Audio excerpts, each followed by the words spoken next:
everyone, welcome to Masterminds online classes. അപ്പോൾ കഴിഞ്ഞ ക്ലാസ്സിൽ നമ്മൾ എന്താ ഡിസ്കസ് ചെയ്തിട്ടുള്ളത്? ടൈപ്സ് ഓഫ് ഇൻഫ്ലേഷൻ ആണ് അല്ലേ? Classification on the basis of magnitude ആണ് നമ്മൾ ഡിസ്കസ് ചെയ്തിട്ടുള്ളത്. അതായത് സ്പീഡിൻ്റെ അടിസ്ഥാനത്തിൽ ഇൻഫ്ലേഷനെ നമ്മൾ എത്രയായിട്ട് തരംതിരിച്ചിട്ടുണ്ട് എന്നാണ് നമ്മൾ നോക്കിയത് അല്ലേ?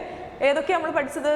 ക്രീപ്പിംഗ് ഇൻഫ്ലേഷൻ, രണ്ടാമത്തത് വാക്കിംഗ് ഇൻഫ്ലേഷൻ, മൂന്ന് running inflation, fourth one galloping inflation അല്ലേ? കുതിച്ചു ചാടുന്ന inflation.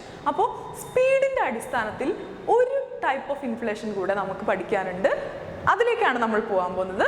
The fifth one is hyper inflation or run away inflation. എന്താണ് ഹൈപ്പർ ഇൻഫ്ലേഷൻ അല്ലെങ്കിൽ റൺ അവേ ഇൻഫ്ലേഷൻ എന്ന് നോക്കാം. Hyperinflation occurs when the pace of inflation reaches an immeasurable and uncontrollable level. അതായത് inflation, അതായത് പണപ്പെരുപ്പം നമുക്ക് നിയന്ത്രിക്കാൻ പറ്റാത്തതും അതുപോലെ നമുക്ക് അളക്കാൻ പറ്റാത്തതുമായിട്ടുള്ള ഒരു അവസ്ഥയിലേക്ക് എത്തുമ്പോഴാണ് നമ്മൾ അതിനെന്ത് പറയുക? ഹൈപ്പർ ഇൻഫ്ലേഷൻ ആണ്, നല്ല പണപ്പെരുപ്പം എക്കോണമിയിൽ ഫേസ് ചെയ്യുന്നുണ്ടെന്ന് പറയാം. അതായത് നമുക്ക് ഒരു കാരണവശാലും അത് നമുക്ക് കൺട്രോൾ ചെയ്ത് നിലനിർത്താൻ, കൺട്രോൾ ചെയ്ത് അതിനെ ഇൻഫ്ലേഷനെ കുറയ്ക്കാൻ നമുക്ക് കഴിയാത്ത അൺകൺട്രോളബിൾ ആയിട്ടുള്ള അനിയന്ത്രിതമായിട്ടുള്ള ഒരു അവസ്ഥയാണ് നമ്മൾ എന്താ പറയുക? ഹൈപ്പർ ഇൻഫ്ലേഷൻ എന്ന് പറയുന്നത്. Okay, every day prices increases frequently, it is the last stage of inflation. ഈ അഞ്ചാമത്തെ ഹൈപ്പർ ഇൻഫ്ലേഷൻ ആണ് എന്ത്? ഇൻഫ്ലേഷൻ്റെ ലാസ്റ്റ് സ്റ്റേജ്. ഇവിടെ എന്താ സംഭവിക്കുന്നത്? എല്ലാ ദിവസവും പ്രൈസ് എന്ത് ചെയ്യും? കൂടിക്കൊണ്ട് വരികയാണ്. സ്ഥിരമായിട്ട് പ്രൈസ് കൂടിക്കൂടി വരുന്ന ഒരു പ്രവണതയാണ് ഇവിടെ ഉണ്ടായിരിക്കുക. Because of persistent decline in the purchasing power of money, such a circumstance result in the complete collapse of the monetary system. അതായത് നമ്മൾ പറഞ്ഞു ഹൈപ്പർ ഇൻഫ്ലേഷൻ എന്താ സംഭവിക്കുന്നത്? ഓരോ ദിവസം കഴിയുന്തോറും സാധനങ്ങളുടെയും സേവനങ്ങളുടെയൊക്കെ വില കൂടി വരികയാണ്. കൺട്രോൾ ചെയ്യാൻ പറ്റാത്ത, അനിയന്ത്രിതമായിട്ട് ഇൻഫ്ലേഷൻ സംഭവിച്ചുകൊണ്ടിരിക്കുകയാണ്. അതുകൊണ്ട് തന്നെ എന്താണ്? ആളുകളുടെ പർച്ചേസിങ് പവർ, വാങ്ങാനുള്ള സാധനങ്ങളും സേവനങ്ങളൊക്കെ വാങ്ങുന്നതിനുള്ള ശേഷി കുറഞ്ഞ് വരികയും കൂടാതെ അതെന്തിന് കാരണമാവുന്നു? Complete collapse of the monetary system. ആ രാജ്യത്തിൻ്റെ സമ്പദ് വ്യവസ്ഥ തന്നെ തകരുന്നതിനും ഹൈപ്പർ ഇൻഫ്ലേഷൻ കാരണമാകുന്നു. After First World War, Germany in 1922 and 1923 experienced hyperinflation. 1922-ലും 1923-ലും ഒന്നാം ലോക മഹായുദ്ധത്തിന് ശേഷം ജർമ്മനി എന്ത് ചെയ്തിട്ടുണ്ട്? ഹൈപ്പർ ഇൻഫ്ലേഷൻ ഫേസ് ചെയ്തിട്ടുണ്ട്. Apart from this, Bolivia in mid-1985 24,000% annually അല്ലേ? ബൊളീവിയ 1980-ന്റെ മധ്യത്തിൽ ബൊളീവിയയും ഹൈപ്പർ ഇൻഫ്ലേഷൻ ഫേസ് ചെയ്തിട്ടുണ്ട്. എത്ര? 24,000%. ഓരോ വർഷവും 24,000% സാധനങ്ങളുടെയും സേവനങ്ങളുടെ വില വർദ്ധിക്കുന്നതെന്ന് ആലോചിച്ച് നോക്കിയേ. എത്ര ഭീകരമാണല്ലേ ആ അവസ്ഥ? അപ്പോൾ അത് ബൊളീവിയ ഫേസ് ചെയ്തിട്ടുണ്ട്. Argentina, Brazil in 1989 and 1991. 1991-ലും 89-ലും ബ്രസീലും അർജന്റീനയും ഹൈപ്പർ ഇൻഫ്ലേഷൻ ഫേസ് ചെയ്തിട്ടുണ്ട്. അതുപോലെ യുഗോസ്ലാവിയ ഇൻ 1993, സിംബാബ്വെ ഇൻ 2000. 1993 ആരാ? യുഗോസ്ലാവിയയും അതുപോലെ തന്നെ 2000 സിംബാബ്വെയും. And വെനീസ്വല in 2018. 2018 വെനീസ്വലയും എന്ത് ചെയ്തിട്ടുണ്ട്? ഈ ഒരു ഹൈപ്പർ ഇൻഫ്ലേഷൻ നേരിട്ടിട്ടുണ്ട്. Were also striving hard to overcome hyperinflation. ഇവരൊക്കെ എന്ത് ചെയ്താണ്? ഈ ഒരു ഹൈപ്പർ ഇൻഫ്ലേഷൻ, അനിയന്ത്രിതമായിട്ടുള്ള കൺട്രോൾ ചെയ്യാൻ പറ്റാത്ത ഈ ഒരു ഇൻഫ്ലേഷനെ ഓവർകം ചെയ്യാൻ ശ്രമിച്ചുകൊണ്ടിരിക്കുന്ന രാജ്യങ്ങളാണ്. This kind of inflation causes full lack of confidence in domestic currency. ഇങ്ങനെ ഒരു ഇൻഫ്ലേഷൻ ഉണ്ടാവുകയാണെങ്കിൽ അത് എന്തിന് കാരണമാകുന്നു? നമ്മുടെ സമ്പദ് വ്യവസ്ഥയിലുള്ള വിശ്വാസത്തെ തന്നെ തകർക്കുന്നതിന് അത് കാരണമാകുന്നു. മാത്രമല്ല, as A result people start choosing other forms of payment. നമ്മൾ പറഞ്ഞു ബാർട്ടർ സിസ്റ്റം ഒക്കെ ഒഴിവാക്കി നമ്മൾ എന്തിലേക്ക് വരികയായിരുന്നു? പണം എന്നുള്ളൊരു കോൺസെപ്റ്റിലേക്കൊക്കെ വരികയായിരുന്നു. പക്ഷേ ഇൻഫ്ലേഷൻ ഉണ്ടെന്നുണ്ടെങ്കിൽ എന്താ ചെയ്യുക? ആളുകൾ എന്ത് ചെയ്യും? ആ രാജ്യത്തുള്ള ആളുകൾ ഹൈപ്പർ ഇൻഫ്ലേഷൻ ഒക്കെയാണ് ഫേസ് ചെയ്യുന്നതെങ്കിൽ അവരുടെ ഇപ്പോൾ നിലവിലുള്ള ഒരു കറൻസി ഒഴിവാക്കിയിട്ട്, ഇപ്പോൾ നിലവിലുള്ള ആ ഒരു പേയ്മെൻറ്റ് സംവിധാനം ഒഴിവാക്കിയിട്ട് മറ്റ് മാർഗങ്ങളിലേക്ക്, അതായത് may even start using barter system. പണം എന്നുള്ള കോൺസെപ്റ്റ് ഒഴിവാക്കിയിട്ട് ബാർട്ടർ സിസ്റ്റത്തിലേക്ക് വരെ എന്ത് ചെയ്യും? സാധനങ്ങൾ സേവനങ്ങൾ പരസ്പരം കൈമാറുക എന്നുള്ളൊരു നിലയ്ക്ക് വരെ എത്തും. കാരണം എന്താ? ഹൈപ്പർ ഇൻഫ്ലേഷനാണ്, അനിയന്ത്രിതമായിട്ടുള്ള ഇൻഫ്ലേഷനാണ്. സാധനങ്ങളുടെ സേവനങ്ങളുടെ വില എന്ന് പറയുന്നത് എന്താ? കുതിച്ചുയർന്നുകൊണ്ടിരിക്കുകയാണ്. അപ്പോൾ ഹൈപ്പർ ഇൻഫ്ലേഷൻ എന്താണെന്ന് ക്ലിയർ ആയല്ലോ? ഓക്കെ, ഇനി നമ്മൾ ഫസ്റ്റ് ക്ലാസിഫിക്കേഷൻ ആണ് ഈ ഒരു 5 പറഞ്ഞത് അല്ലേ. രണ്ടാമത്തെ classification on the basis of causes, കാരണങ്ങളുടെ അടിസ്ഥാനത്തിൽ ഇൻഫ്ലേഷനെ പല തരത്തിൽ തരംതിരിച്ചിട്ടുണ്ട്. അത് ഏതൊക്കെയാണെന്ന് നോക്കാം. First one, demand pull inflation. Demand pull inflation എന്ന് പറഞ്ഞാൽ ഒരു സമ്പദ് വ്യവസ്ഥയിൽ ഡിമാൻഡ്, സാധനങ്ങളുടെയും സേവനങ്ങളുടെയും ആവശ്യകത വർദ്ധിച്ചത് കൊണ്ടുള്ള ഇൻഫ്ലേഷൻ, പണപ്പെരുപ്പത്തെയാണെന്ന് പറയുന്നത് നമ്മൾ ഡിമാൻഡ് പുൾ ഇൻഫ്ലേഷൻ എന്ന് പറയുന്നത്. Okay, the excess of demand over supply, സാധനങ്ങളും സേവനങ്ങളുടെയും സപ്ലൈയേക്കാൾ ഡിമാൻഡ് കൂടുമ്പോൾ, എക്സസ് ആവുമ്പോൾ ആണ് എന്ത് സംഭവിക്കുന്നത്, drives up the cost of goods and services, സാധനങ്ങളുടെയും സേവനങ്ങളുടെയൊക്കെ ചെലവ് വർദ്ധിക്കുന്നു. ഈ സാധനങ്ങളും സേവനങ്ങളൊക്കെ പ്രൊഡ്യൂസ് ചെയ്യുന്നതിനുള്ള ചെലവ് എന്ത് ചെയ്യുന്നു, കൂടുന്നു. കാരണം എന്താ, സപ്ലൈ അതേപോലെ അവിടെ നിൽക്കുകയാണ്, പക്ഷെ ആൾക്കാർ എന്ത് ചെയ്യാണ്, കൂടുതൽ സാധനം എന്ത് ചെയ്യാണ്, ഡിമാൻഡ് ചെയ്യാണ്. അപ്പോൾ ഇനി നമുക്ക് പ്രൊഡ്യൂസേഴ്സിന് ഇനിയും കൂടുതൽ സാധനം സപ്ലൈ ചെയ്യാൻ കഴിയുന്നില്ല. പക്ഷെ എന്താണ്, ആൾക്കാർ കൂടുതൽ ഡിമാൻഡ് ചെയ്തുകൊണ്ടിരിക്കുകയാണ്. അപ്പോൾ ഒരു സാധനത്തിന് ആവശ്യക്കാർ കൂടുമ്പോൾ അതിൻ്റെ പ്രൈസ് എന്ത് ചെയ്യും, സ്വാഭാവികമായിട്ടും നമ്മൾ പ്രൈസ് കൂടും അല്ലേ. നമ്മൾ റിയൽ ലൈഫിൽ ഒരു എക്സാമ്പിൾ എടുത്ത് നോക്കിയാൽ മതി. ഒരു സാധനത്തിന് ഡിമാൻഡ് കൂടുതലാണ്, എല്ലാ ആൾക്കാർക്കും ആ സാധനം വേണമെന്നുണ്ടെങ്കിൽ എന്താണ്, അതിനുള്ള ഡിമാൻഡ് കൂടുമ്പോൾ എന്ത് സംഭവിക്കും, അതിൻ്റെ പ്രൈസും കൂടില്ലേ. നമുക്ക് ഇഷ്ടമുള്ള പ്രൈസ് നമുക്ക് വിറ്റൂടെ പ്രൊഡ്യൂസേഴ്സിന്. അപ്പോൾ അങ്ങനെ പ്രൈസ് കൂടുമ്പോൾ എന്ത് ചെയ്യും, അങ്ങനെ പ്രൈസ് കൂടുന്നതിനാണ് നമ്മൾ എന്താ പറയുക, ഇൻഫ്ലേഷൻ എന്ന് പറയുന്നത്. അപ്പോൾ അത് ഇൻഫ്ലേഷന് കാരണമാകുന്നു. Okay, as more money chases comparatively small number of products and services, അതായത് ഈ ഡിമാൻഡ് പുൾ ഇൻഫ്ലേഷൻ, അതായത് ഡിമാൻഡ് കൂടിയത് കൊണ്ടുണ്ടാകുന്ന ഇൻഫ്ലേഷൻ എന്താ കാരണം, money chases comparatively small number of products and services, സാധനങ്ങളും സേവനങ്ങളും കുറച്ചേ ഉള്ളൂ, എന്നാൽ ആൾക്കാരുടെ കയ്യിൽ ഇഷ്ടം പോലെ പൈസയും ഉണ്ട്. അങ്ങനെയാണെങ്കിൽ എന്താ സംഭവിക്കുക, എല്ലാവർക്കും ഈ സാധനങ്ങളും സേവനങ്ങളും വേണ്ടി വരും അല്ലേ. ഇതിൻ്റെ ഈ സാധനങ്ങളുടെ സേവനങ്ങളുടെ സപ്ലൈ ആണെങ്കിലോ ഇനി വർദ്ധിപ്പിക്കാനും കഴിയില്ല. അപ്പോൾ എന്ത് ചെയ്യും, പ്രൈസ് ഉള്ള സാധനത്തിൻ്റെ, കുറച്ച് സാധനം ഉള്ളെങ്കിൽ ആ സാധനത്തിൻ്റെ വില കൂടുന്നു. ഇത് ഇൻഫ്ലേഷന് കാരണമാകുന്നു. Second point, the phrase too much money chasing too few goods best describes this notion. അതായത് വളരെ കുറച്ച് സാധനങ്ങളുള്ളൂ, too few goods ഉള്ളൂ, പക്ഷെ എന്താ, ടൂ മച്ച് മണി ഉണ്ട് അല്ലേ, ഒരുപാട് പണമുണ്ട്. അപ്പോൾ നമ്മൾ നേരത്തെ പറഞ്ഞിട്ടുള്ള ആ ഒരു ഡെഫിനിഷൻ ഏറ്റവും സ്യൂട്ട് ആവുന്നത് ഇവിടെയാണ് അല്ലേ. ആൾക്കാർക്ക് എന്താണ് ആവശ്യം കുറേ ഉണ്ട്, പക്ഷെ അവർക്ക് കൊടുക്കാനുള്ള സാധനവും സേവനങ്ങളും എന്താണ് കുറച്ചേ ഉള്ളൂ. Okay, as demand is rising more quickly than supply, prices will rise അല്ലേ. സ്വാഭാവികമാണ്, സപ്ലൈയേക്കാൾ, സാധനങ്ങളും സേവനങ്ങളും കൊടുക്കുന്നതിനേക്കാൾ അതിനുള്ള ആവശ്യം അല്ലേ, ഡിമാൻഡ് കൂടുതലാണെന്നുണ്ടെങ്കിൽ എന്ത് സംഭവിക്കും, സ്വാഭാവികമായിട്ടും സാധനങ്ങളുടെ വില കൂടും. This typically happens in economies that are expanding as more, അതായത് ഈ ഒരു ഡിമാൻഡ് പുൾ ഇൻഫ്ലേഷൻ സംഭവിക്കുന്നത് കൂടുതലായിട്ട് സമ്പദ് വ്യവസ്ഥ വികസിച്ചുകൊണ്ടിരിക്കുന്ന രാജ്യങ്ങളിലായിരിക്കും. As more people obtain purchasing power and supply is unable to keep up with this rising demand. വളർന്നുകൊണ്ടിരിക്കുന്ന അല്ലെങ്കിൽ വികസിച്ചുകൊണ്ടിരിക്കുന്ന ഒരു സമ്പദ് വ്യവസ്ഥയുടെ പ്രത്യേകത എന്താ, സാധനങ്ങളും സേവനങ്ങളും എന്താണ്, വർദ്ധിക്കുന്നില്ല, അതിൻ്റെ സപ്ലൈയിൽ ഒരു മാറ്റവും ഇല്ല, എന്നാൽ ആൾക്കാരുടെ കയ്യിൽ പർച്ചേസിങ് പവർ, അതായത് സമ്പദ് വ്യവസ്ഥ വികസിക്കുക എന്ന് പറഞ്ഞാൽ എന്താ, അതിൻ്റെ അർത്ഥം എല്ലാ ആൾക്കാരുടെ കയ്യിലും എന്താണ്, കൂടുതൽ പണം വരിക എന്നുള്ളതാണ് അല്ലേ. മണി, എല്ലാവരുടെ കയ്യിലും കൂടുതൽ പൈസ ഉണ്ടാവുകയാണെങ്കിൽ എന്ത് സംഭവിക്കും, കുറച്ച് സാധനമേ ഉള്ളൂ, എല്ലാവരുടെ കയ്യിലും പൈസയുണ്ട്. അപ്പോൾ എന്ത് സംഭവിക്കും, ആ സാധനങ്ങൾക്ക് പ്രൈസ് കൂട്ടേണ്ടതായിട്ട് വരും അല്ലേ. കാരണം എന്താ, എല്ലാവർക്കും കൊടുക്കാനേ ഈ സാധനം ഇല്ല. അപ്പോൾ ഏറ്റവും കൂടുതൽ പൈസക്ക് ആരാണോ ഇത് വാങ്ങുന്നത് അവർക്കല്ലേ നമ്മൾ കൊടുക്കുക. അപ്പോൾ സ്വാഭാവികമായിട്ടും പ്രൊഡ്യൂസേഴ്സ് എന്ത് ചെയ്യും, സാധനങ്ങളുടെയും സേവനങ്ങളുടെയും വില വർദ്ധിപ്പിക്കുന്നു. Okay, when a nation's government print money excessively, prices rise to match increase in currency which causes inflation. മാത്രമല്ല, ഒരു രാജ്യത്തെ ഗവൺമെൻറ് എന്ത് ചെയ്യാണ്, ഒരുപാട് പൈസ കറൻസി പ്രിന്റ് ചെയ്യുകയാണെങ്കിൽ അതെന്തിന് കാരണമാകും, prices rises to match this increase in currency. ആൾക്കാരുടെയൊക്കെ കയ്യിൽ ഗവൺമെൻറ് എന്ത് ചെയ്യാണ്, കൂടുതൽ കറൻസി പ്രിന്റ് ചെയ്യാണ്. അപ്പോൾ സ്വാഭാവികമായിട്ടും എല്ലാ ആൾക്കാരുടെയും കയ്യിൽ എന്താവും, കൂടുതൽ പൈസ ഉണ്ടായിരിക്കും അല്ലേ.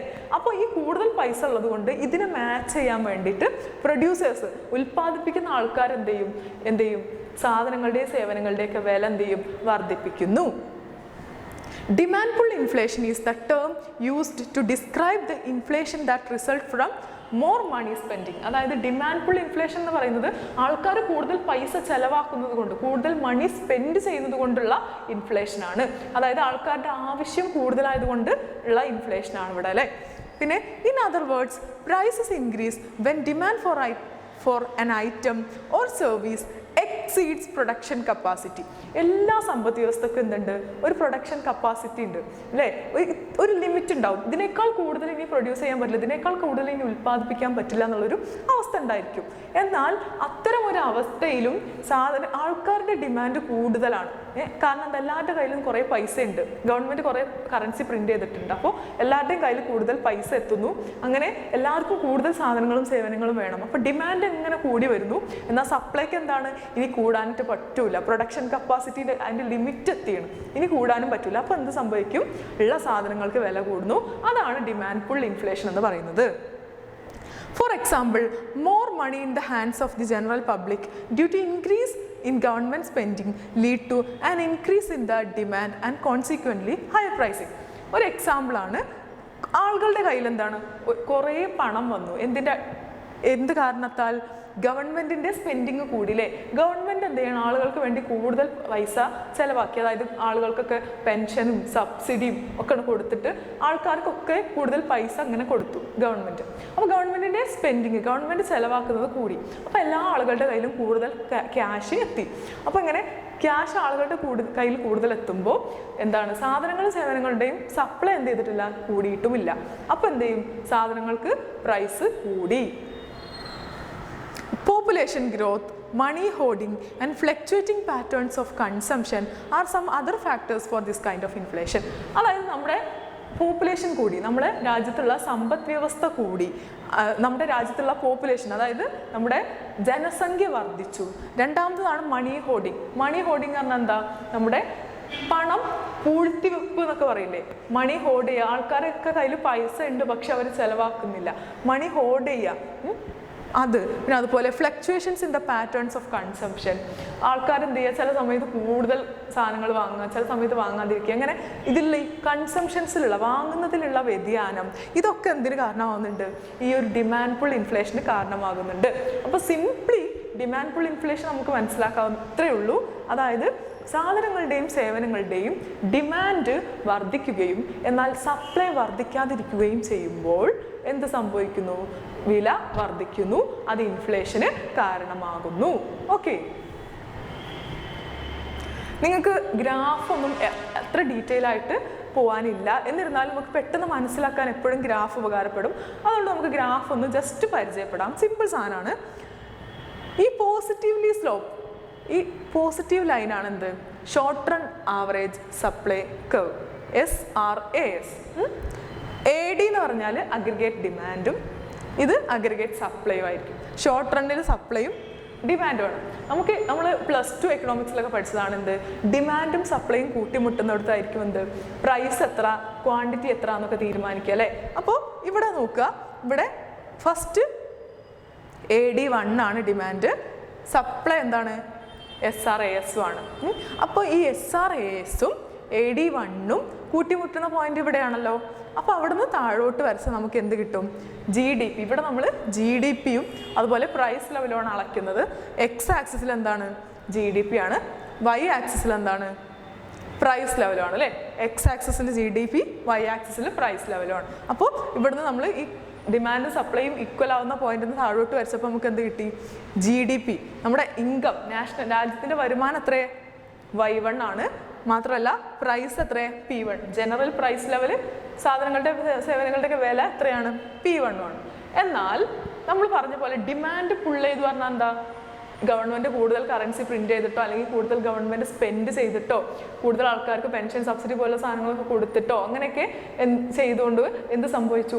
ആൾക്കാരുടെ കയ്യിൽ കൂടുതൽ കറൻസി എത്തിയില്ലേ? ആൾക്കാരുടെ പർച്ചേസിങ് പവർ കൂടി, കൂടുതൽ പൈസ ആളുടെ കയ്യിലുണ്ട്.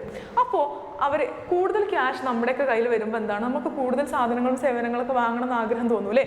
അപ്പോൾ അങ്ങനെ നമ്മുടെ സമ്പദ് വ്യവസ്ഥയിൽ ആളുകൾ എന്ത് ചെയ്യും? അവരുടെ ഡിമാൻഡ് കൂടി, സാധനങ്ങളുടെയും സേവനങ്ങൾക്കും വേണ്ടിയിട്ടുള്ള ഡിമാൻഡ് എന്ത് ചെയ്തു? കൂടി. ഡിമാൻഡ് കൂടുമ്പോൾ നമുക്കറിയാം ഡിമാൻഡ് കർവ് എന്ത് ചെയ്യും? റൈറ്റിലേക്ക് ഷിഫ്റ്റ് ചെയ്യും അല്ലേ? അപ്പോൾ അങ്ങനെ സാധനങ്ങളുടെയും സേവനങ്ങളുടെ ഡിമാൻഡ് കൂടിയപ്പോൾ ഡിമാൻഡ് കർവ് എന്ത് ചെയ്തു? AD2, ഈ AD2 ആയിട്ട് ഷിഫ്റ്റ് ചെയ്തു. അപ്പോൾ അവിടെ എന്ത് സംഭവിച്ചു? പക്ഷെ സപ്ലൈക്ക് എന്തില്ല, ഒരു മാറ്റം വന്നിട്ടില്ല അല്ലേ. നമ്മൾ പറഞ്ഞു എല്ലാ സമ്പദ് വ്യവസ്ഥയ്ക്കും ഒരു ലിമിറ്റ് ഉണ്ട്, അതിനേക്കാൾ കൂടുതൽ സാധനങ്ങളും സേവനങ്ങളും എന്ത് ചെയ്യാൻ പറ്റില്ല, പ്രൊഡ്യൂസ് ചെയ്യാൻ സാധിക്കില്ല. അപ്പോൾ സപ്ലൈക്ക് ഒരു മാറ്റം വന്നില്ല, ഡിമാൻഡ് എന്ത് ചെയ്തു, കൂടി. ഡിമാൻഡ് കൂടിയപ്പോൾ ഇവിടെ എന്താ സംഭവിച്ചത് നോക്കൂ. ഈ പുതിയ AD2 ഡിമാൻഡ് കർവും ഈ അഗ്രഗേറ്റ് സപ്ലൈ കർവ് ഇപ്പോൾ കൂട്ടിമുട്ടുന്നത് എവിടെയാ, Y2 എന്ന് പറയുന്ന ഈ ഒരു പോയിന്റിലാണ് അല്ലേ. അപ്പോൾ അവിടുന്ന് താഴോട്ട് എക്സ് ആക്സിസിലോട്ട് വരച്ചപ്പോൾ നമ്മൾ ഇൻകം എന്തായി, GDP എന്തായിരുന്നു, നമ്മുടെ രാജ്യത്തിൻ്റെ GDP കൂടി. മാത്രമല്ല എന്തും കൂടി, പ്രൈസ് ലെവൽ കൂടി. അപ്പോൾ ഇങ്ങനെ ഈ ഡിമാൻഡ് കൂടിയതിൻ്റെ ഭാഗമായിട്ട് പ്രൈസ് കൂടുന്നതിനെയാണ് നമ്മൾ എന്ത് വിളിക്കുക, ഡിമാൻഡ് പുൾ ഇൻഫ്ലേഷൻ എന്ന് പറയുന്നത്. സിമ്പിൾ അല്ലേ. ഡിമാൻഡ് കർവ് കൂടിയതിൻ്റെ, അതായത് ഡിമാൻഡ് കർവ് റൈറ്റിലേക്ക് ഷിഫ്റ്റ് ചെയ്തതിൻ്റെ ഭാഗമായിട്ട് നമ്മളെ പ്രൈസ് എന്താ ചെയ്തു, സാധനങ്ങളുടെ സേവനങ്ങളുടെ വില എന്ത് ചെയ്തു, ഇവിടെ കൂടിയില്ലേ. അപ്പോൾ ഇത്രയേ ഉള്ളൂ, ഡിമാൻഡ് കൂടിയതിൻ്റെ ഭാഗമായിട്ട് പ്രൈസ് P1 നിന്ന് P2ലേക്ക് കൂടിയതാണ് നമ്മൾ എന്ത് പറയുക, ഡിമാൻഡ് പുൾ ഇൻഫ്ലേഷൻ. ഓക്കെ, ഇനി സെക്കൻഡ് ടൈപ്പാണ് കോസ്റ്റ് പുഷ് ഇൻഫ്ലേഷൻ. സാധനങ്ങളുടെയും സേവനങ്ങളുടെയൊക്കെ ചെലവ് കൂടിയത് കൊണ്ട് ഉണ്ടാകുന്ന പണപ്പെരുപ്പം. നോക്കാം. Cost push inflation is the term used to describe inflation where prices rise as a result of rising production cost. സാധനങ്ങളുടെയും സേവനങ്ങളുടെയും പ്രൊഡ്യൂസ് ചെയ്യാൻ ആവശ്യമായിട്ടുള്ള, ഉൽപ്പാദിപ്പിക്കാനുള്ള ചെലവ് കൂടിയതിൻ്റെ ഭാഗമായിട്ട് എന്ത് ചെയ്യാണ്, ഇൻഫ്ലേഷൻ ഉണ്ടാവുകയാണെങ്കിൽ അല്ലെങ്കിൽ പണപ്പെരുപ്പം ഉണ്ടാവുകയാണെങ്കിൽ അതിനെയാണ് നമ്മൾ എന്ത് പറയുന്നത്, കോസ്റ്റ് പുഷ് ഇൻഫ്ലേഷൻ. അതായത് സിംപ്ലി ചെലവ് കൂടിയതിൻ്റെ ഫലമായിട്ട് ഇൻഫ്ലേഷൻ ഉണ്ടാവുകയാണെങ്കിൽ, ചെലവ് കൂടി എന്നുള്ള ഒരു കാരണത്താൽ ഇൻഫ്ലേഷൻ ഉണ്ടാവുകയാണെങ്കിൽ അതിനെ നമ്മൾ എന്ത് പറയും, കോസ്റ്റ് പുഷ് ഇൻഫ്ലേഷൻ എന്ന് പറയും. In order to maintain profit margin, prices rises when production cost rise. സ്വാഭാവികമായിട്ടും ഒരു പ്രൊഡ്യൂസറായി, നമ്മളൊക്കെ ഒരു പ്രൊഡ്യൂസറാണെന്നുള്ള നിലയ്ക്ക് ആലോചിക്കുക. നമ്മളെല്ലാം ഒരു സാധനം സേവനങ്ങളും ഉണ്ടാക്കുന്ന ആൾക്കാരാണ്. നമ്മളുടെ റോ മെറ്റീരിയൽസിൻ്റെ അല്ലെങ്കിൽ നമ്മളുടെ നമുക്ക് സാധനങ്ങൾ പ്രൊഡ്യൂസ് ചെയ്യാൻ ആവശ്യമായിട്ടുള്ള അസംസ്കൃത വസ്തുക്കളുടെ ചെലവ് കൂടിയാൽ നമ്മൾ എന്ത് ചെയ്യും, സ്വാഭാവികമായിട്ടും നമ്മളുടെ പ്രൈസ് നമ്മൾ കൂട്ടും അല്ലേ. കാരണം എന്താ, നമുക്ക് ലാഭം കിട്ടണം അല്ലേ. ഒരു പ്രൊഡ്യൂസറിൻ്റെ ലക്ഷ്യം എപ്പോഴും എന്തായിരിക്കും, ഒരു ഉൽപ്പാദനം നടത്തുന്ന ആളുടെ ലക്ഷ്യം എപ്പോഴും എന്തായിരിക്കും. ഇപ്പോൾ ഒരു ഉദാഹരണത്തിന് ഒരു ബാഗ് കമ്പനി ആണ് നമ്മുടെ കയ്യിലുള്ളതെന്നുണ്ടെങ്കിൽ നമ്മുടെ ലക്ഷ്യം എപ്പോഴും എന്തായിരിക്കും, നമുക്ക് പരമാവധി ലാഭം ഉണ്ടാക്കണം എന്നുള്ളതായിരിക്കും അല്ലേ. പക്ഷേ ബാഗിന് പിടിപ്പിക്കുന്ന സിബ്, അതുപോലെ ബാഗിൻ്റെ ആ ക്ലോത്ത് ഒക്കെ അല്ലേ, അതിൻ്റെയൊക്കെ വില, അതാണല്ലോ ബാഗ് കമ്പനി നമ്മൾ ഉണ്ടാക്കുകയാണെങ്കിൽ റോ മെറ്റീരിയൽസ് ഉള്ളത്. അപ്പോൾ ഈ ബാഗ് ഉണ്ടാക്കാൻ ആവശ്യമായിട്ടുള്ള റോ മെറ്റീരിയൽസ് ആയിട്ടുള്ള സിബ്, അതുപോലെ തന്നെ ആ ക്ലോത്ത്, അതിൻ്റെയൊക്കെ റേറ്റ് അങ്ങോട്ട് കൂടി. അതാണ് റോ മെറ്റീരിയൽസിൻ്റെ കോസ്റ്റ് കൂടി പറഞ്ഞാൽ, അതിൻ്റെയൊക്കെ കോസ്റ്റ് ചിലവ് കൂടി. അപ്പോൾ നമുക്ക് പണ്ടത്തെ വിലയ്ക്ക് എന്ത് ചെയ്യാൻ പറ്റില്ല, ബാഗ് വിൽക്കാൻ പറ്റില്ല. കാരണം നമുക്ക് നഷ്ടം വരില്ലേ, കാരണം നമ്മളെ ചിലവ് കൂടിയാണ്. അപ്പോൾ ചിലവ് കൂടിയതിനനുസരിച്ച് നമ്മൾ എന്ത് ചെയ്യും, ആ ബാഗിൻ്റെ വിലയും കൂട്ടും. എന്നാലേ നമുക്ക് എന്തുള്ളൂ, പഴയ ലാഭം കിട്ടുള്ളൂ. അപ്പോൾ നമ്മുടെ ലാഭം, പ്രോഫിറ്റ് മാർജിൻ നിലനിർത്താൻ വേണ്ടി നമ്മൾ എന്ത് ചെയ്യും, പ്രൈസ് കൂട്ടും. അത്രേ ഉള്ളൂ. ഇങ്ങനെ കോസ്റ്റ് കൂടിയത് കൊണ്ട് നമ്മൾ പ്രൈസ് കൂട്ടുകയാണെങ്കിൽ അങ്ങനെ ഉണ്ടാകുന്ന പണപ്പെരുപ്പം, ഇൻഫ്ലേഷനാണ് നമ്മൾ എന്ത് പറയുക, കോസ്റ്റ് പുഷ് ഇൻഫ്ലേഷൻ എന്ന് പറയുന്നത്. Okay, cost for all types of intermediate goods increases as more money and credit are directed toward the commodities or the other asset. അതായത് നമ്മളിവിടെ ഇന്റർമീഡിയറ്റ് ഗുഡ്സ് എന്ന് പറഞ്ഞാൽ റോ മെറ്റീരിയൽസ് ആണ്. ഒരു സാധനം ഉണ്ടാക്കാൻ ആവശ്യമായിട്ടുള്ള ഇന്റർമീഡിയറ്റ്, ഒരു ഇടനിലക്കാരനായിട്ടുള്ള ഗുഡ്സ് അല്ലേ. ഇപ്പോൾ നമ്മൾ ബാഗ് കമ്പനിയുടെ കാര്യം പറഞ്ഞപ്പോൾ സിബ്, ബാഗിൻ്റെ ക്ലോത്ത്, ഇതൊക്കെ എന്താ, ഇടനിലക്കാരൻ. പിന്നെ അതുപോലെ ബാഗ് ഉണ്ടാക്കാൻ ആവശ്യമായിട്ടുള്ള ഒരു മെഷീൻസ് ഉണ്ടാവുമല്ലോ, ബാഗ് മെഷീനിലാണോ, തയ്യൽ മെഷീൻസ് ഉണ്ടാവുമല്ലോ, ബാഗ് തുന്നാൻ ആവശ്യമായിട്ടുള്ള മെഷീൻസ് ഒക്കെ ഉണ്ടാവും അല്ലേ. അപ്പോൾ ഇതൊക്കെയാണ് അതിൻ്റെ ഇന്റർമീഡിയറ്റ് ഗുഡ്സ് അല്ലേ. അപ്പോൾ ഇത്തരം ഇന്റർമീഡിയറ്റ് ഗുഡ്സിൻ്റെ ചിലവ് വർദ്ധിക്കുകയാണെങ്കിൽ എന്താ സംഭവിക്കുക, ആ ഫൈനൽ പ്രൊഡക്റ്റിൻ്റെ പ്രൈസ് എന്ത് ചെയ്യും, കൂടും, സ്വാഭാവികമായിട്ടും കൂടും. അപ്പോൾ as more money and credit directed towards the commodities or other asset, ബാക്കിയുള്ള അസറ്റിലേക്കോ അല്ലെങ്കിൽ കമ്മോഡിറ്റീസിലേക്കൊക്കെ കൂടുതൽ കടം, മണി എന്ന് പറഞ്ഞാൽ, ക്രെഡിറ്റ് എന്ന് പറഞ്ഞാൽ എന്താണ്, കടം വാങ്ങിയിട്ടോ അല്ലെങ്കിൽ പണമായിട്ടോ ഒക്കെ ഉള്ള സാധനങ്ങളുടെയും സേവനങ്ങളുടെയും ചെലവ് വർദ്ധിക്കുകയാണെങ്കിൽ എന്ത് സംഭവിക്കും, സാധനങ്ങളുടെയും സേവനങ്ങളുടെയൊക്കെ ചെലവ് വർദ്ധിക്കുകയാണെങ്കിൽ സ്വാഭാവികമായിട്ടും എന്തും കൂടെ കൂടി വയ്ക്കും, അതിൻ്റെ ആ ഫൈനൽ പ്രൊഡക്റ്റ്. ഇപ്പം നമ്മൾ പറഞ്ഞ എക്സാമ്പിളിൽ നമ്മുടെ ബാഗിൻ്റെ ക്ലോത്തിൻ്റെയും റെക്സിൻ്റെയും ഒക്കെ വില കൂടുകയാണെങ്കിൽ, ചിലവ് കൂടുകയാണെങ്കിൽ നമ്മുടെ ബാഗിൻ്റെ പ്രൈസും കൂടും. അതായത് ഫൈനൽ പ്രോഡക്റ്റ് ഏതാണോ അതിൻ്റെ പ്രൈസ് കൂടും. This is particularly clear whenever there is a negative economic shock that affect the supply of important commodities. പ്രത്യേകിച്ചും ഒരു സാധനങ്ങളുടെയോ സേവനങ്ങളുടെയോ ഇമ്പോർട്ടൻ്റ് ആയിട്ടുള്ള സാധനങ്ങളുടെയോ സേവനങ്ങളുടെയോ ഒക്കെ സപ്ലൈക്ക് ഒരു ഷോക്ക് വരികയാണ്, അല്ലെങ്കിൽ ഒരു നെഗറ്റീവായിട്ട് എക്കണോമിക് ഷോക്ക് വരികയാണെങ്കിൽ ഈ കോസ്റ്റ് പുഷ് ഇൻഫ്ലേഷൻ ഉണ്ടാവാറുണ്ട്. അതായത് നമുക്കറിയാം, ഇപ്പോൾ നമുക്ക് എന്തെങ്കിലും നമ്മൾ ഉൽപ്പാദിപ്പിക്കാൻ ഫൈനൽ ഗുഡ്സ് എന്തെങ്കിലും ഒരു സാധനം സേവനം പ്രൊഡ്യൂസ് ചെയ്യാൻ ആവശ്യമായിട്ടുള്ള അസംസ്കൃത വസ്തുക്കൾ കിട്ടാതെ വരിക, അങ്ങനെ ഒരു എക്കണോമിക് ഷോക്ക് ഉണ്ടാവുക. എക്കണോമിക് ഷോക്ക് ഉണ്ടാവുക എന്ന് പറഞ്ഞാൽ എന്താണ്? ആ റോ മെറ്റീരിയൽസ് കിട്ടാത്തൊരവസ്ഥ വരിക. അങ്ങനെയൊക്കെ ഉണ്ടാവുമ്പോൾ എന്ത് സംഭവിക്കും? ചെലവ് കൂടുന്നു അല്ലേ? These changes drives up the prices of final goods or service, which in turn drives up consumer prices. അപ്പോൾ ഇങ്ങനെ ഇന്റർമീഡിയറ്റ് ഗുഡ്സോ അതുപോലെ തന്നെ പെട്ടെന്നൊരു ബുദ്ധിമുട്ടുണ്ടായി, ഒരു എക്കണോമിക് ഷോക്ക് ഉണ്ടായി, അല്ലെങ്കിൽ പെട്ടെന്ന് നമുക്ക് കിട്ടേണ്ടിയിരുന്ന ആ ഒരു അസംസ്കൃത വസ്തു അല്ലെങ്കിൽ നമ്മുടെ സാധനം, നമ്മുടെ കമ്പനിക്ക് ആവശ്യമായിട്ടുള്ള റോ മെറ്റീരിയൽ പെട്ടെന്ന് എന്തായി? ഷോക്കായി. ഇപ്പോൾ നമ്മളൊരു ചോക്ലേറ്റ് ഫാക്ടറിയാണ് ഉണ്ടാക്കുന്നതെന്നുണ്ടെങ്കിൽ നമുക്ക് എന്ത് വേണം? കൊക്കോ വേണം അല്ലേ? കൊക്കോയിൽ നിന്നാണ് നമ്മൾ ചോക്ലേറ്റ് ഉണ്ടാക്കുക. അപ്പോൾ നമ്മൾ നമ്മുടെ ചോക്ലേറ്റ് ഫാക്ടറിയിലേക്ക് വരേണ്ട കൊക്കോ എന്തെങ്കിലും ഒരു കാരണത്താൽ, കാലാവസ്ഥ മോശമായതുകൊണ്ടോ എന്തോ നമ്മുടെ കൊക്കോസ് ഒന്നും നമുക്ക് വന്നില്ല. അപ്പോൾ അങ്ങനെ എന്തെങ്കിലും ഒരു ഷോക്കൊക്കെ ഉണ്ടായി, അതിനെയാണ് നമ്മൾ എക്കണോമിക് ഷോക്ക്. അങ്ങനത്തെ എന്തെങ്കിലും ഒരു പ്രശ്നത്തിൽ നമ്മൾ പെട്ടാൽ നമ്മുടെ സ്വാഭാവികമായിട്ടും നമ്മൾക്ക് വേറെ വല്ല വഴി നോക്കേണ്ടി വരും. അപ്പോൾ അത് കുറച്ചും കൂടി ചിലവ് കൂടിയതായിരിക്കും. ചിലവ് കൂടുമ്പോൾ സ്വാഭാവികമായിട്ടും എന്ത് സംഭവിക്കും? ആ ഫൈനൽ പ്രൊഡക്റ്റ്, നമ്മളിപ്പോൾ എക്സാമ്പിൾ ബാഗിൻ്റെ കാര്യമാണെങ്കിൽ ബാഗാണ് ഫൈനൽ പ്രൊഡക്റ്റ്, ചോക്ലേറ്റ് ഫാക്ടറി ആണെങ്കിൽ നമ്മുടെ ചോക്ലേറ്റ് ആണ് ആ ഫൈനൽ പ്രൊഡക്റ്റ്. അപ്പോൾ നമ്മുടെ ഫൈനൽ പ്രോഡക്റ്റിൻ്റെ വില എന്ത് ചെയ്യും? സ്വാഭാവികമായിട്ടും കൂടുന്നു.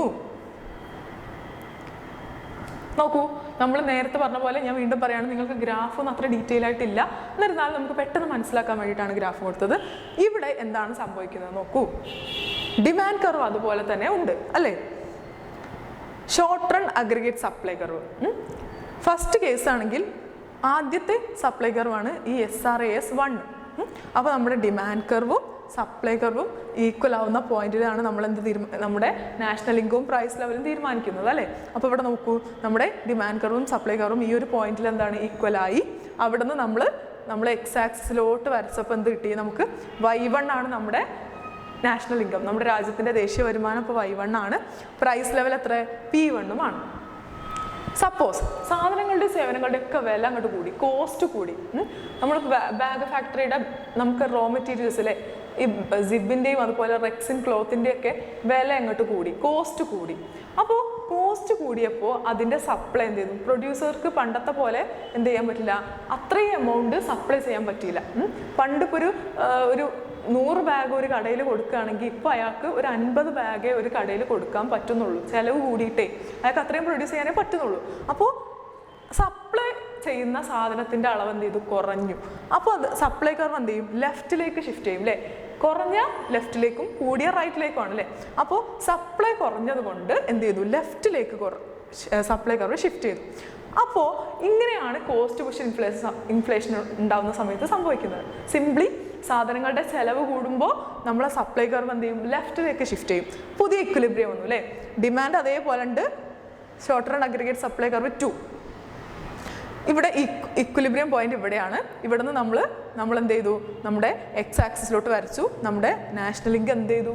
കുറഞ്ഞു അല്ലേ? Y1 നിന്ന് Y2 കുറഞ്ഞു. പ്രൈസിന് എന്ത് സംഭവിച്ചു നോക്കൂ. പ്രൈസ് എന്ത് ചെയ്തു?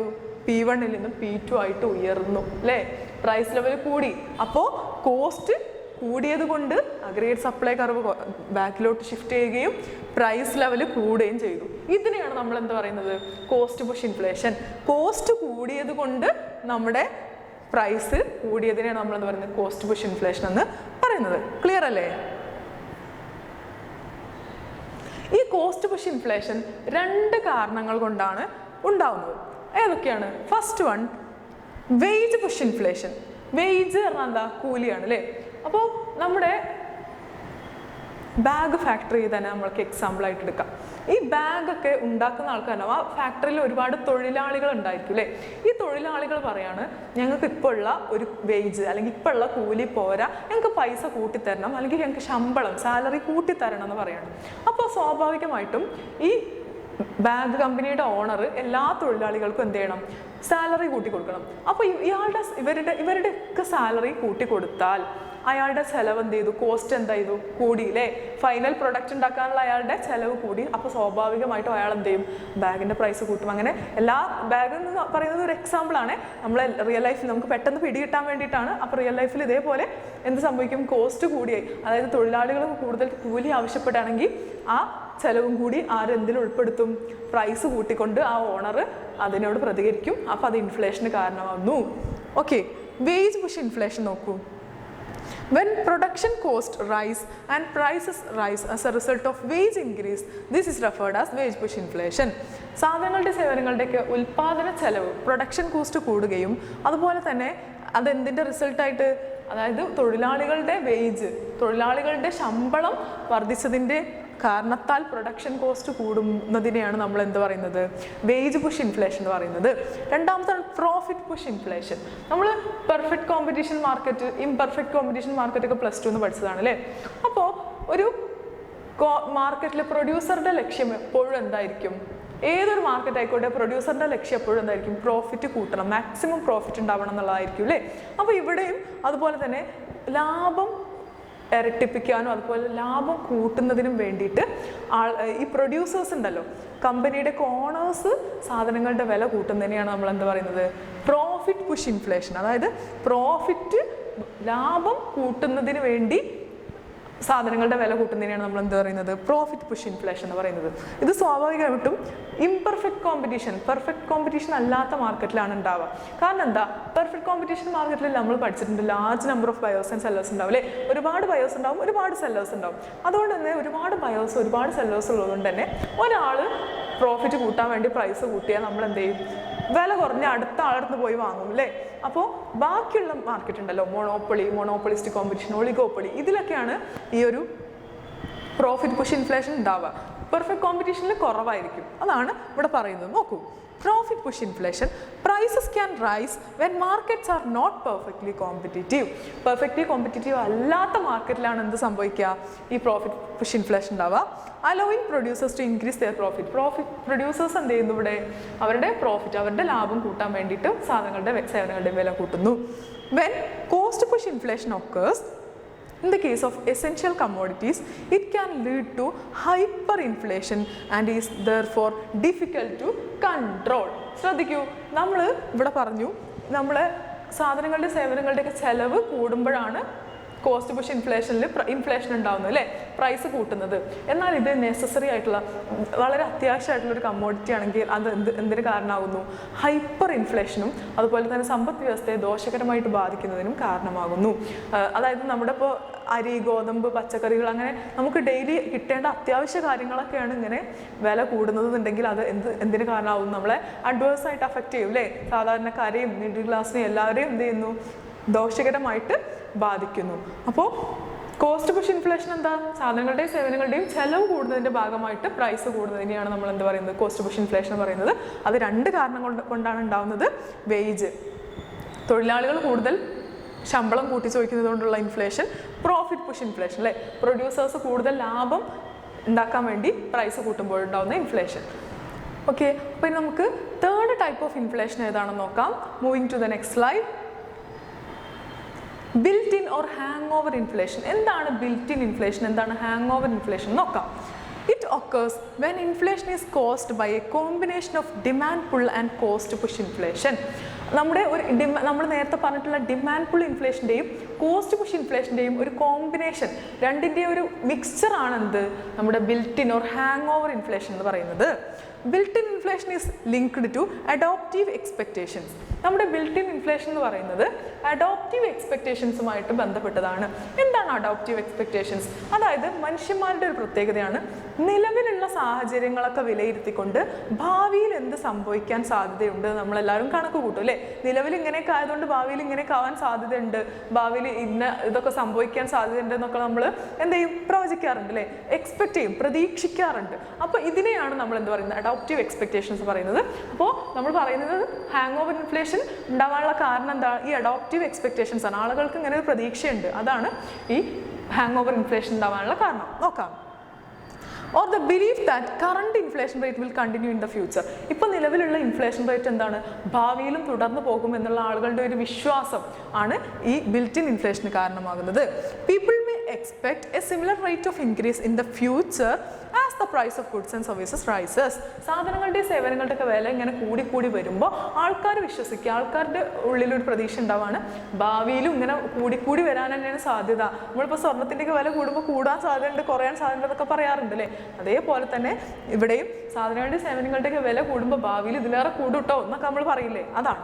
Okay, as a result, workers may demand higher wages in order to maintain their standard of living. അതായത് ഭാവിയിൽ ഈ സാധനങ്ങളുടെയും സേവനങ്ങളുടെയൊക്കെ വില കൂടാൻ സാധ്യതയുള്ളതുകൊണ്ട് തൊഴിലാളികളൊക്കെ എന്ത് ചെയ്യറയോ അവരുടെ ഉള്ള ജീവിത ഗുണനിലവാരം മെയിൻറ്റെയിൻ ചെയ്യണം അല്ലേ. ഭാവിയിൽ ഇനി സാധനങ്ങളുടെ വില കൂടിയാലും അവർക്ക് എന്ത് ചെയ്യണം, ജീവിക്കണം അല്ലേ. അപ്പോൾ നമ്മൾ നേരത്തെ പറഞ്ഞ പോലെ അവശ്യ സാധനങ്ങളൊക്കെ ആണെങ്കിൽ നമ്മൾ ദോഷകരമായിട്ട് ബാധിക്കും. അങ്ങനെ ബാധിക്കാൻ പാടില്ല എന്നുള്ളതുകൊണ്ട് തൊഴിലാളികൾ എന്ത് ചെയ്യും, കൂടുതൽ പണം വേണം അല്ലെങ്കിൽ കൂടുതൽ ശമ്പളം വേണം, കൂടുതൽ സാലറി വേണമെന്ന് ആവശ്യപ്പെടുന്നു. അപ്പോൾ ഇങ്ങനെ നമ്മൾ കേട്ടിട്ടുണ്ടല്ലേ, പണപ്പെരുപ്പം കൂടിയതുകൊണ്ട് തന്നെ ഈ ബസ് കണ്ടക്ടേഴ്സൊക്കെ സമരം ചെയ്യുന്നത്, അതുപോലെ ഒരുപാട് കയറ്റിറക്ക് തൊഴിലാളികളൊക്കെ പണിമുടക്കുന്നതൊക്കെ നമ്മൾ കണ്ടിട്ടുണ്ടല്ലേ. ഇതെന്തിനാണ്, ശമ്പളം കൂട്ടിത്തരാനാണ്. കാരണം സാധനങ്ങളുടെ സേവനങ്ങളുടെ വില കൂടി വരികയാണ്, ഞങ്ങൾക്ക് ഈ ശമ്പളം തികയുന്നില്ല എന്ന് പറഞ്ഞിട്ട് ഇവർ പണി മുടക്കുന്നതൊക്കെ നമ്മൾ കണ്ടിട്ടുണ്ട് അല്ലേ. അപ്പോൾ ഇതൊക്കെ ഇതിന് എക്സാമ്പിളാണ്. Okay, their higher wages raise the cost of goods and services. അങ്ങനെ ഇവർക്ക് ശമ്പളം കൂട്ടി കൊടുക്കുമ്പോൾ സ്വാഭാവികമായിട്ടും പ്രൊഡ്യൂസേഴ്സ് എന്ത് ചെയ്യും, ആ കൂട്ടിക്കൊടുത്ത ശമ്പളത്തിന് അനുസൃതമായിട്ട് എന്ത് ചെയ്യും, സാധനങ്ങളുടെയും സേവനങ്ങളുടെയും വിലയും വർദ്ധിപ്പിക്കും അല്ലേ. അപ്പോൾ ഇങ്ങനെ സാധനങ്ങളുടെയും സേവനങ്ങളുടെയും വില കൂടുമ്പോൾ അത് ഇൻഫ്ലേഷന് കാരണമാകുന്നു. അപ്പോൾ ഇന്ന് നമ്മൾ ഡിസ്കസ് ചെയ്തിട്ടുള്ളത് എന്താണ്, inflation, types of inflation on the basis of മാഗ്നിറ്റ്യൂഡിലെ ലാസ്റ്റ് ഹൈപ്പർ ഇൻഫ്ലേഷനും അതുപോലെ classification on the basis of causes, കാരണങ്ങളുടെ ബേസിലുള്ള demand pull inflation first one, രണ്ടാമത്തേതാ cost push inflation, third one നമ്മുടെ ഹാങ് ഓവർ ഇൻഫ്ലേഷനാണ് ഡിസ്കസ് ചെയ്തിട്ടുള്ളത്. അപ്പോൾ ഇനി അടുത്ത ക്ലാസ്സിൽ നമുക്ക് വേറൊരു ടൈപ്പ് ഓഫ് ഇൻഫ്ലേഷനുമായിട്ട് കാണാം. അതുവരേക്കും ബൈ, സി യു.